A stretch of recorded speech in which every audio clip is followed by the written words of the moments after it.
When people say real-world data, a lot of the time they mean simple comma-separated values files. You will export a report from point of sale, download a bank statement, or pull a leaderboard from a game. CSV is great because it is lightweight and every tool can read it. In this lesson, we will read rows, write rows, and do a small summary. I will show practical patterns that feel like everyday work. Take a moment to check the code on screen. It creates a tiny demo file we will use in a moment. Take a moment to run this code as it will set us up going forward. Let's start by reading the CSV file we created earlier. Each line in a CSV is text, so we will convert counts to integers and prices to floating point numbers. We will also skip the header row in a safe way.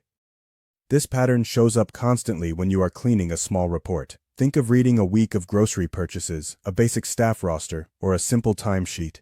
We will open the file, iterate rows, convert values, and keep a running total so we can trust the numbers. Reading is only half the story. Often you will tidy up data and then write a new file for your teammate or for your own records. When writing CSV on Windows, the Python documentation recommends opening the file with the newline parameter set to empty so that extra blank lines are not inserted. We will group totals per store and write a small summary file that you could email, attach to a ticket, or import into a spreadsheet later. When file columns may change order, using dictionary-based readers and writers is safer and easier. DictReader gives each row as a dictionary keyed by header names. DictWriter lets you define field names and controls header output. This makes scripts more readable and robust. If your team later adds a new column, your code keeps working as long as you ask for the fields you care about. Here is a clean rewrite of the summary using dictionaries. Time for something practical. Imagine you need a tidy receipt for a single day to send to the team chat. We will filter the rows to a chosen date, calculate line totals, then write a neat CSV with columns for item, quantity, price, and line total. This mirrors daily work like sending a canteen report or a simple shop summary. Later you could attach this file to an email or drop it into a shared drive where others can open it in their spreadsheet tool. Real files are messy. Extra spaces, missing cells, or odd values appear at the worst times. We will trim whitespace, skip empty rows, and use a safe default when something is missing. You will see a common pattern here. Try to parse, and if it fails, log a friendly message and keep going. This approach keeps your script helpful and resilient. Think of a coworker who hand-edited a CSV. Your code should still finish and produce a useful result.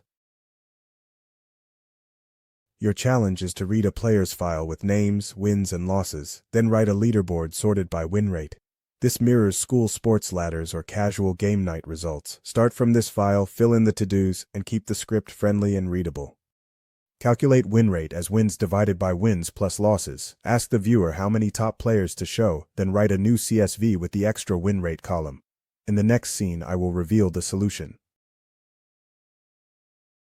Here is one clear way to solve it. We read with dictionary rows, turn text into integers, compute the win rate, sort in descending order, and write the top results with a new win rate column. Notice the friendly input prompt and the safe fallback if the viewer types something invalid.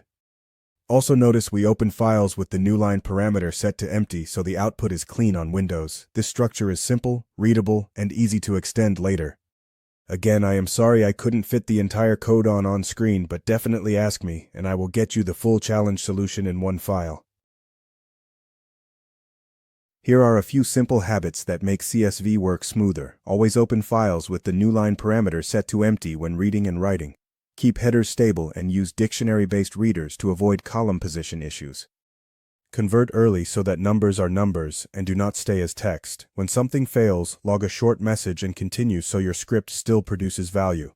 Small choices like these help you finish faster and help your future self. Today you learned how to read CSV, write summaries, work with dictionary rows, and clean messy data. You also built a small leaderboard from wins and losses. These skills show up in many day-to-day tasks. From quick shop reports to simple school ladders. Next time we switch to JSON, which is excellent for settings and structured data. We will load, update, and save a settings file. Here is a short example you can keep for the next lesson, and don't forget to hit that subscribe button to continue learning Python with me.